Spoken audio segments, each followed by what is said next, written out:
Segundo curso de formación comunitaria. Quinta parte, formación de dirigentes. La primera de dos. Lección número 13. Técnicas de coordinación.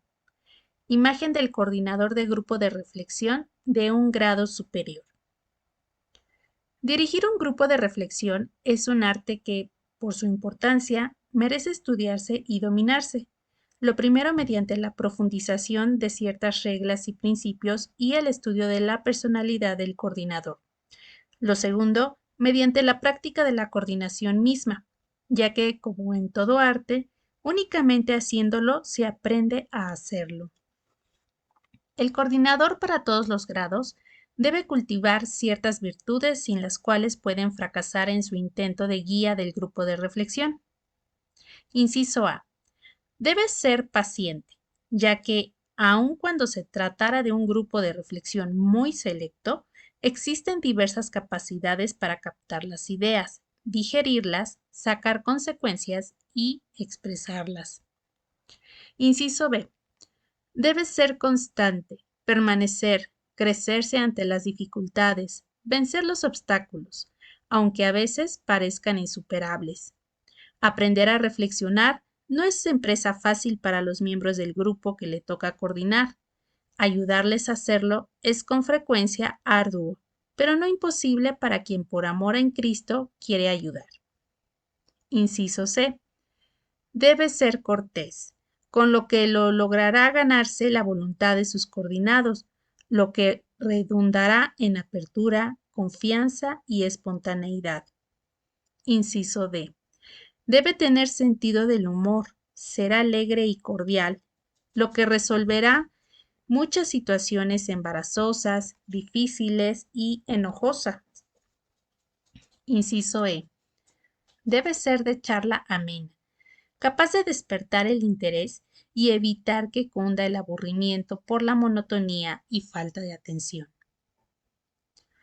Posición del coordinador. El coordinador debe entender su posición en el grupo de reflexión, evitando todas estas posturas falsas. Inciso A. Él es un guía en el diálogo y un ayudante para que todos puedan reflexionar. No es ni instructor ni maestro y menos sabelotodo. Inciso B. Él es un miembro más dentro del grupo de reflexión. No es controlador, ni vigilante, ni supervisor, menos capataz. Inciso C. Él es el primer responsable de la buena marcha del grupo de reflexión, mas la corresponsabilidad es de todos. Así deben sentirlo y realizarlo los coordinados para su crecimiento como dirigentes. Inciso D. Él es un participante más de la reflexión, por lo que ha de hacer que todos reflexionen, evitando imponer sus ideas y opiniones. Inciso E. Lejos de adoptar la posición de un campeón durante la reflexión, ha de mostrarse condescendiente, comprensivo y solícito por la ignorancia de sus coordinados, aprovechando las cualidades y las posibilidades de cada uno para alentarlos e impulsarlos. Inciso F. Debe atender las deficiencias de los otros, procurando que paso a paso vayan encontrando su remedio a través de la reflexión. Inciso G. Debe buscar siempre el mayor bien para todos los coordinados, mostrándose igualmente solícito para todos. Inciso H. Lo último y lo primero que debe de tener presente el coordinador es que su actitud deberá ser siempre como la del que se encuentra en posición de servicio para sus coordinados, porque por eso y para eso ocupa la posición de coordinador del grado que se sirve. Importantes advertencias al coordinador. Número 1. No pase adelante en la discusión de cada punto sin haber hablado de él. Él es también un miembro del grupo de reflexión. Número 2. No deje transparentar su propia opinión antes de tiempo, pues esto quita el interés o desalienta o hace que sus coordinados adquieran el vicio de esperarlo todo de él, ahorrándose el esfuerzo personal. Número 3. Sea en todo tiempo amistoso y controle el tono de su voz. Número 4. Resuma de vez en cuando los puntos ya reflexionados con objeto de que se fijen en la memoria de sus coordinados y les sirva esto de orientación para lo que sigue adelante. Número 5. Lleve a los participantes a una discusión serena, profunda y completa de cada punto, haciendo que de ello obtengan conclusiones. Inciso F. Use de su personalidad de coordinador en la medida que fuere necesario para dar mejor servicio, sin olvidar que está dando servicio. Inciso 7. Ayude a los participantes a entenderse y ponerse de acuerdo, teniendo siempre presente que él es solo un mero instrumento para que así suceda hasta donde sea posible al tocar cada punto. Inciso 8. El coordinador es, ante todo, servidor de la verdad, por lo que deberá, hasta donde le sea posible, evitar que el error flote, se mezcle o se instale en la mente de sus coordinados. Inciso 9. Lo más difícil y necesario para ser un buen coordinador son dos cosas. Por un lado, que sea capaz de tolerar que los demás sientan y opinen en forma diferente a su propio pensamiento. Y por el otro, que lleguen a la verdad por su propia convicción, teniendo siempre presente que el principio de todos los afanes está en aquellas palabras de Cristo, su Maestro y modelo, expresado en el Evangelio de Mateo capítulo 20, versículo 18, donde nos dice: El Hijo del Hombre no ha venido a ser servido, sino a servir y a dar su vida como rescate por muchos. Palabra de Dios. Te alabamos, Señor. Lo que el coordinador debe de evitar son 12 puntos. El primero, forzar las respuestas para abreviar la reflexión. 2. Contradecir con tosudez, aunque tenga la razón. 3. Contentarse con respuestas incompletas o aproximadas. 4. Culpar, amenazar o advertir para hacer cambiar las ideas. 5. Llevar la discusión de manera que él pueda aprovecharse. 6.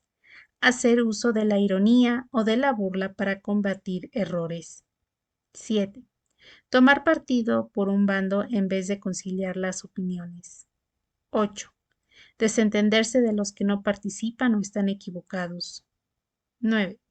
Desalentar a los participantes no apreciando sus opiniones. 10. Hacer alusión a defectos de presentes o ausentes. 11. Emitir juicios acerca de la moralidad de presentes o ausentes.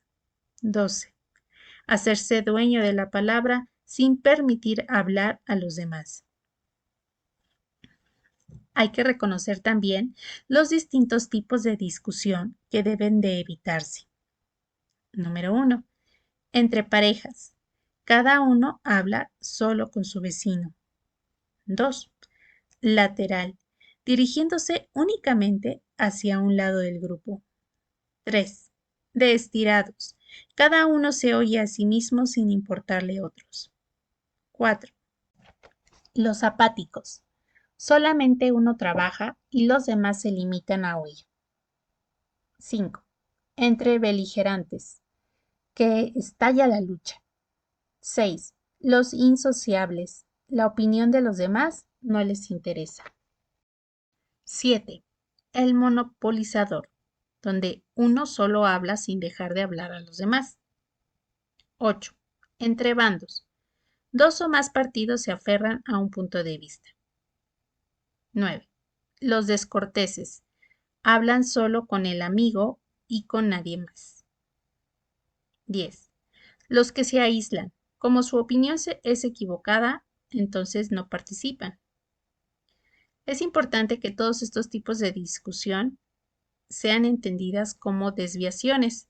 La única discusión realmente fecunda es aquella en que se estudia a fondo el tema, estableciéndose un verdadero intercambio de opiniones para llegar a conclusiones profundas, bien sopesadas y aceptadas por todos. Llegar a esto es la misión esencial del coordinador. La dinámica del grupo de reflexión estriba en la habilidad del coordinador para llevar a conclusiones claras, sustanciosas, sencillas, pero completas y veraces a su grupo. El mejor coordinador no es el que enseña haciendo las veces de profesor, es el que hace pensar, reflexionar y establecer las mejores conclusiones a un grupo de reflexión. Dividimos el tiempo dedicado a la reflexión en tres etapas fundamentales. Primero, el inicio, cuyo mayor peligro está en los retrasados de tiempo. En segundo punto, el desarrollo, en que la problemática se multiplica a medida que se avanza en el tema, ya que los elementos de él se encadenan.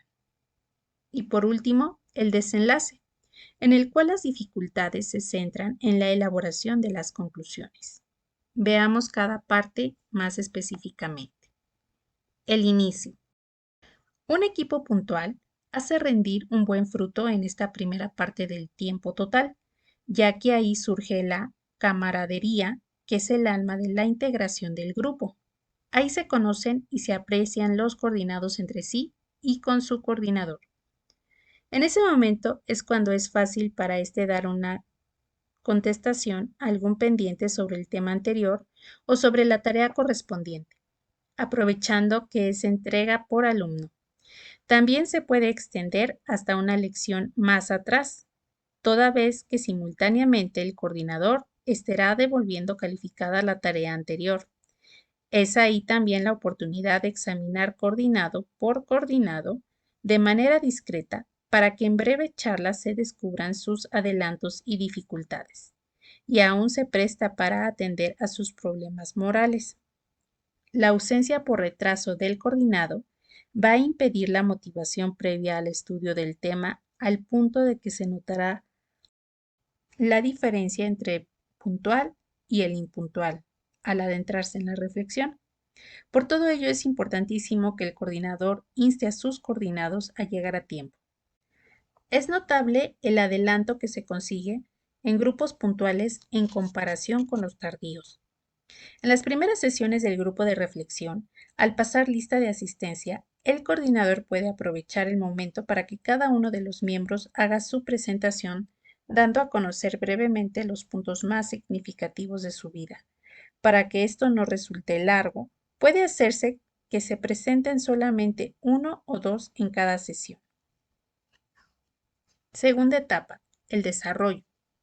Es el cuerpo de la sesión de reflexión. En consecuencia, constituye la parte más importante de ella, ya que es el momento de profundizar en el tema y sacar consecuencias.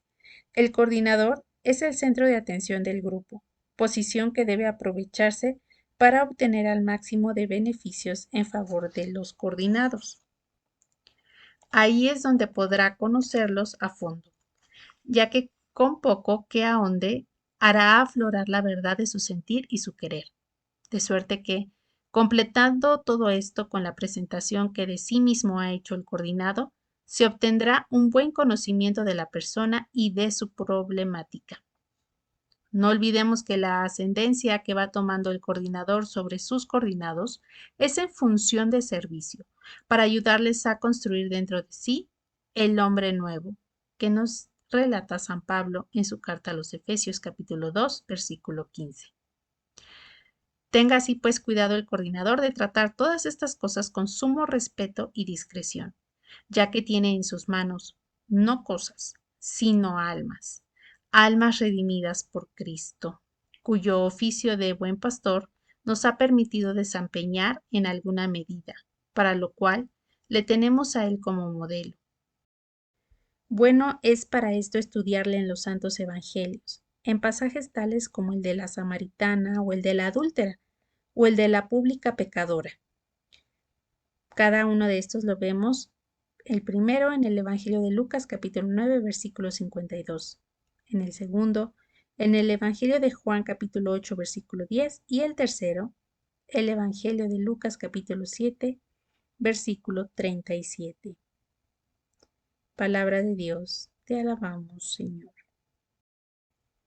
Atendiendo a la actividad reflexiva, El coordinador debe llevar a cabo su resolución de servir con todo esmero, con ánimo de ver en cada uno de sus coordinados la figura del enfermo, del cautivo, del necesitado, del olvidado, del ignorante, del engañado, de que tiene hambre y sed de Dios, para ser a favor de ellos el médico, el liberador, el proveedor, el amigo, el guía, el satisfactor que ofrece no solo suyo que es miseria, sino la riqueza abundante de Dios, conforme a lo que enseña San Pablo en su carta a los Efesios capítulo 2 versículos del 4 al 10. Y por último, vamos a ver el desenlace. Es el momento en el que se concreta el fruto de la reflexión en la formulación de las conclusiones del grupo. El coordinador debe jugar simultáneamente el doble papel. Por una parte, hacer que el secretario acuerde con los demás miembros de la formulación de las conclusiones, haciéndole sentir que él permanece al margen para que resulten espontáneas y correctas. Pero por otro lado, ha de asesorarlos, más al principio que al final del curso, en irlos haciendo autosuficientes hasta que aprendan a hacerlo ellos solos. Incluso la ayuda que ha de prestar al secretario para dar la forma final a las conclusiones seguirá la misma medida de intensidad descendente a través del curso.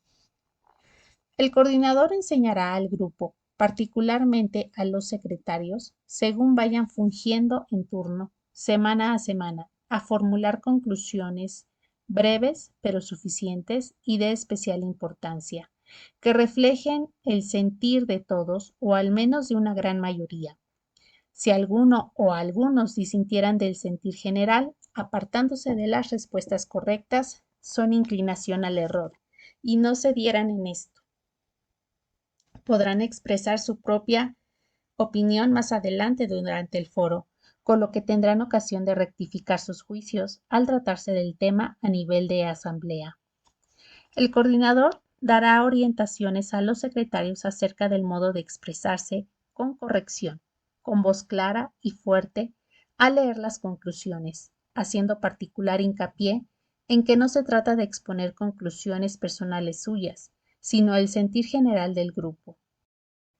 Si el secretario quisiera dar juicios propios, así lo advertirá a la asamblea.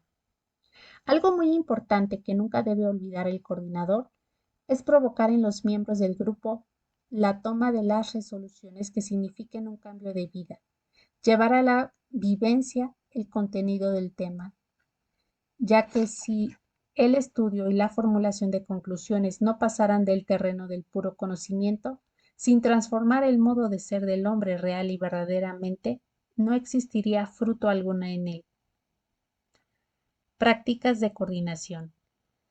La coordinación del grupo de reflexión no es una ciencia, sino una técnica, y en consecuencia, la preparación del coordinador después de haber dejado sentados los principios generales de coordinación, y consiste en repetir una y otra vez ejercicios de coordinación. El equipo laico al servicio de la pastoral, mediante su instrumento de formación, según el método apropiado por la jerarquía en su fundación, tiene como columna vertebral en su enseñanza y formación el grupo de reflexión. Esto es, que la exposición del tema y la tarea son elementos coadyuvantes a lo esencial, que es el grupo de reflexión. Malamente, podría realizarse la reflexión, 1, si no contribuyera como antecedente la exposición del tema, y 2, todo pararía en la concientización momentánea de lo reflexionado si no fuera seguido de un factor de fijación en nuestra mente para lograr el cambio de nuestra conducta, que es el espíritu fijador en nuestro método, o sea, la tarea.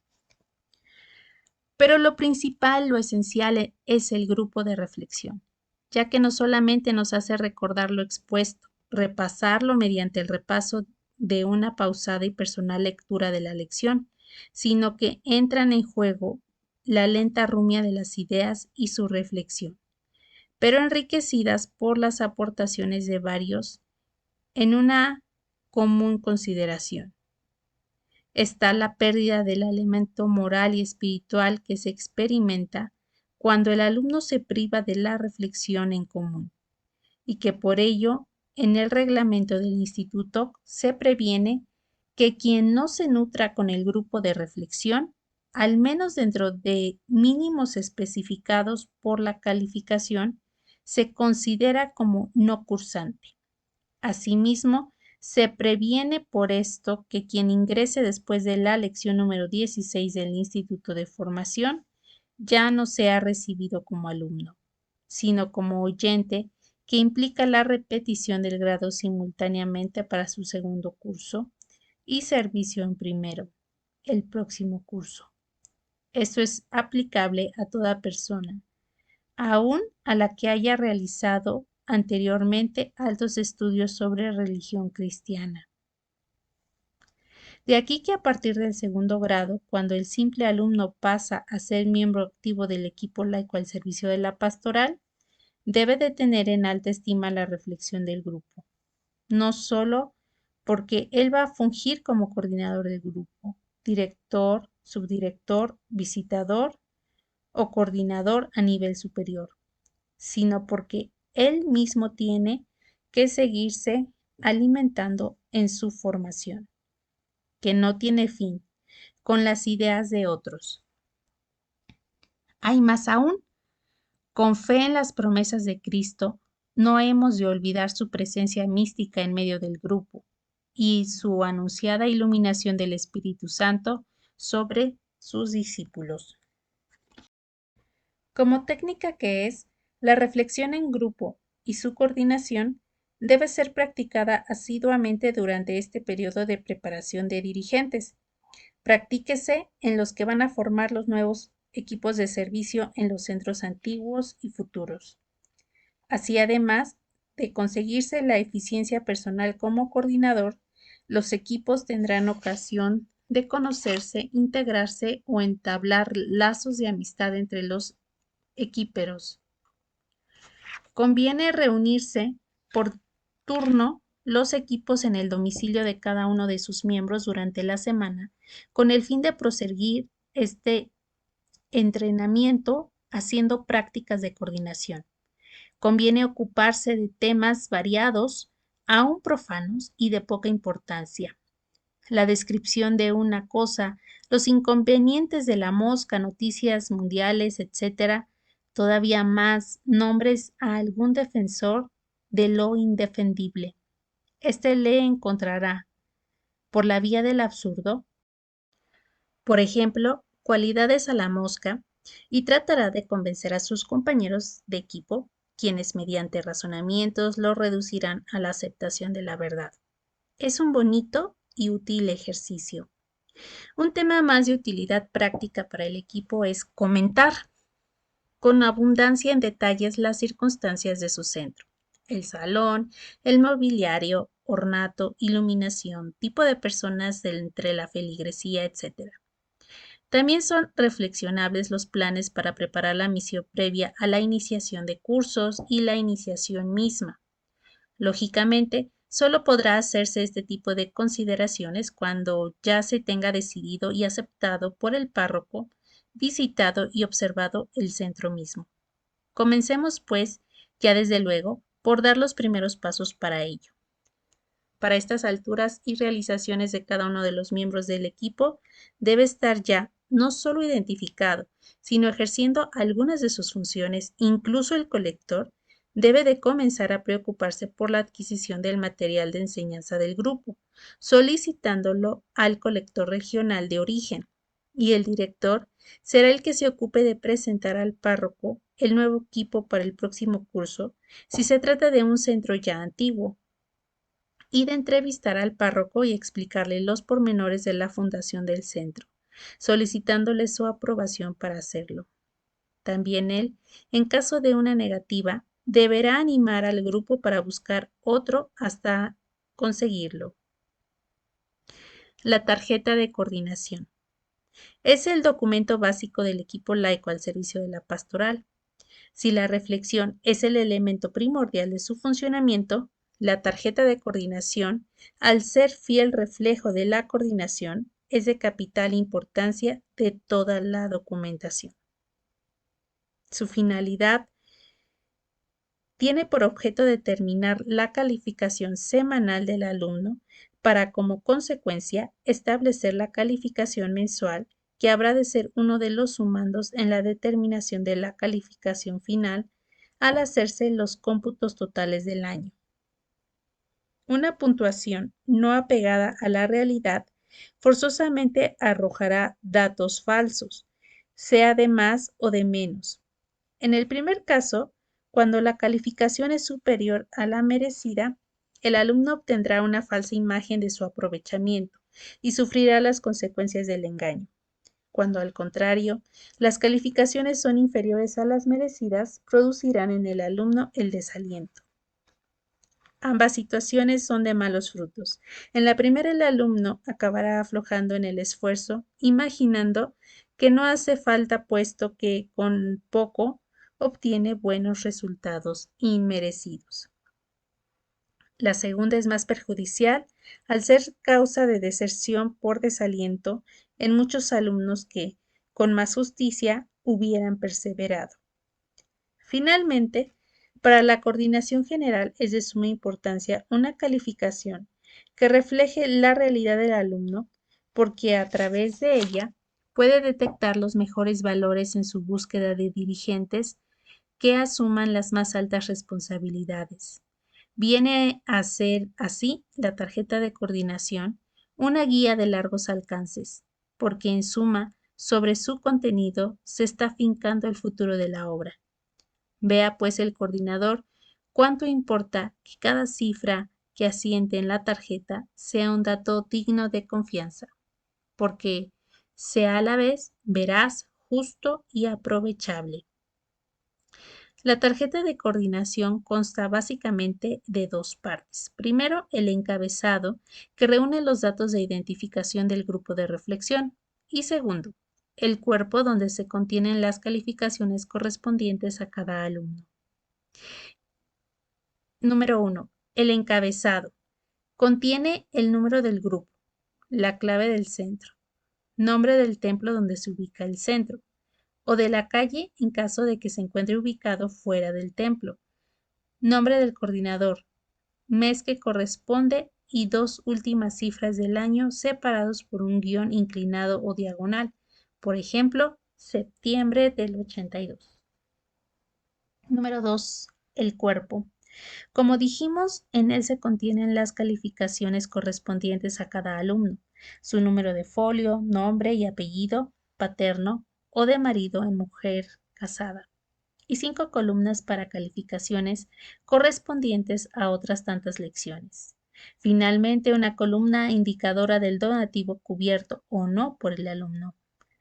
Todos los datos serán llenados por el coordinador, excepto la última columna que dice control administrativo, que con una simple inicial suya llenará el colector al momento de recibir el donativo perteneciente a cada alumno.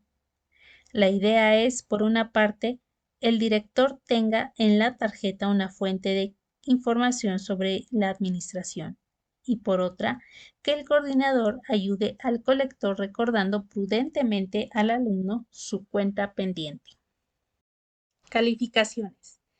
Cada una de las 5 principales columnas se divide en 3 columnillas tituladas A, con asistencia, R, de reflexión y T, de tarea, que deben ser llenadas por el coordinador lección a lección con las calificaciones correspondientes a cada uno de los alumnos cuyo número de folio y nombre aparecen en las 2 primeras columnas de la izquierda. El número de folio es único y sin que se repita para cada alumno. Este número se le designa consignándolo por primera vez en su solicitud de inscripción para iniciar el curso. El número no varía en todo el año, ya que aunque hubiera deserciones o ingresaran nuevos alumnos, el folio será respetado, quedando discontinuada la numeración a causa de las deserciones. Si un alumno inicia y luego se retira durante algún tiempo para luego proseguir, se le podrá dar de baja por ausencia prolongada, pero al regresar volverá a aparecer en lista con el mismo folio con que quedó registrada su solicitud al principio.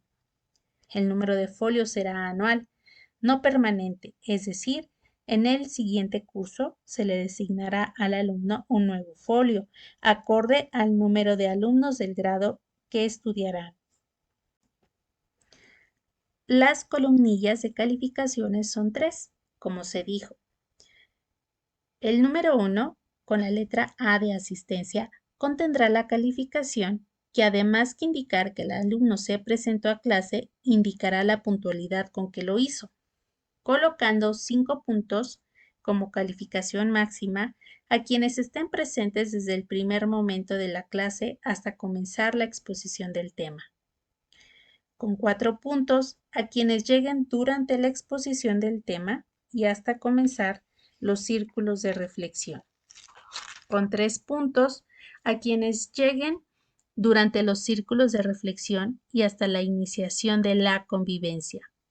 Con 2 puntos a quienes lleguen durante la convivencia, el foro y el centraje. Y 1 punto se otorgará a los que lleguen a la oración final, al menos para entregar la tarea anterior y recibir la actual y la lección próxima. Para grados superiores será acorde al instructivo. La segunda columna con la letra R de reflexión consignará la calificación, siempre sobre 5 puntos como máximo, que merezca el alumno según se haya manifestado interesado, haya hecho aportaciones y haya captado las de los demás. La escala de valores también puede calificar las tareas. Es esta. 5, excelente. 4, muy bien. 3, bien. 2, regular y 1, mal. No existe calificación 0. La falta de asistencia, la de reflexión por no asistir y la no entrega de tarea se simboliza por una X. Nunca se dejará una casilla en blanco, ya que todas deben ser llenadas con número o con una X. El coordinador debe ser muy perspicaz para descubrir la verdad que se encierra en el alumno que reflexiona y aporta. Los hay de palabras y de mente fáciles, sin haber leído antes la lección y sin entender a la exposición del tema. Son capaces de hablar y hablar para impresionar. Los hay, en cambio, con dificultad de palabra o necesidad de reflexionar primero. Los primeros comprenderán sin poderlo expresar, aparentando no entender. Los segundos se mostrarán cohibidos hasta desinteresados. El coordinador habrá de identificar posibilidades y disposición con ánimo de no cometer errores en sus juicios al calificar. Y la tercera columnilla con la letra T de tarea. Contendrá la calificación que arroje la tarea. Esta se calificará pregunta a pregunta, con B si es buena la respuesta o con X si es mala. La suma de buenas respuestas, ya que la tarea contiene 5 preguntas, aunque algunas sean compuestas, dará la calificación total para la tarea, a razón de 1 punto por respuesta. El coordinador dará por buena la respuesta siempre que parcial o totalmente sea correcta. Para esto tomará en cuenta que no siempre se expresa correctamente el alumno. De aquí que deberá él buscar en su trasfondo de la respuesta, muchas veces mal expresado, lo que el alumno quiso o no quiso decir. Cualquier cantidad de buen sentido, por mínima que sea, que contenga la respuesta, dará por buena la contestación y el alumno acreditará por ello 1 punto. A cambio, el coordinador anotará aclaraciones, asentará notas explicatorias que orienten más al alumno. Como una concesión al alumno de primer grado y únicamente a él, se aceptarán tareas atrasadas, cuya puntuación podrá sumarse de modo que en la lección donde se vacíen las calificaciones acumuladas, aparecerá una cifra por concepto de tareas superior a 5 puntos. El coordinador procurará que se reduzca al mínimo la aplicación de la concesión por su abuso que puede dar resultados negativos. Más bien, ha de instar de continuo a los alumnos a que vayan al corriente en la entrega de sus tareas. El coordinador, con la misma premura que exija a sus coordinados, deberá devolverles las tareas una vez calificadas y vaciadas las calificaciones en la tarjeta de coordinación. De este modo, ellos tendrán una ayuda más para adelantar en su formación. En los grados superiores, donde ya no hay tareas, la calificación de ellas será la misma que la de la reflexión de esa clase. Pues hasta aquí, hermanos, nuestra lección número 13, técnicas de coordinación, una de las lecciones contenidas en las lecciones de la perla escondida y nos ayudarán a mejorar nuestro servicio, ya sea aquí en Escuela de Pastoral o en otro ministerio donde estemos dando servicio. La buena noticia es que esta lección no contiene cuestionario de tarea. Vamos a ver algunas palabras de vocabulario para tratar de entender un poquito más. Palabra tosudez significa necedad. Palabra beligerantes, que proviene del latín bellum, que significa guerra. O sea, son personas que son muy aguerridas, ¿no? Y pueden caer hasta en discusiones. Palabra coadyuvantes, proviene del latín co, que significa en compañía, y de la palabra adyuvare, que significa ayudar, es decir, coadyuvante es elemento que acompaña en ayuda a algo que es principal. Palabra dinámica. Proviene del latín dynamos, que significa fuerza. Y puede considerarse como una actividad o proceso que se desarrolla de forma continua y con energía. Pues hasta aquí nuestra lección número 13. Los invitamos a que continúen su formación y a partir de la lección 14 empezaremos a ver la tercera parte del curso, que es la acción santificadora de la iglesia, dando un pequeño cursillo de vida interior. Así que está muy bonito, no se lo pierdan porque les va a gustar muchísimo. Muchas gracias, hermanos. Luz y Sal, reunir y servir. Dios les bendiga. Hasta la próxima.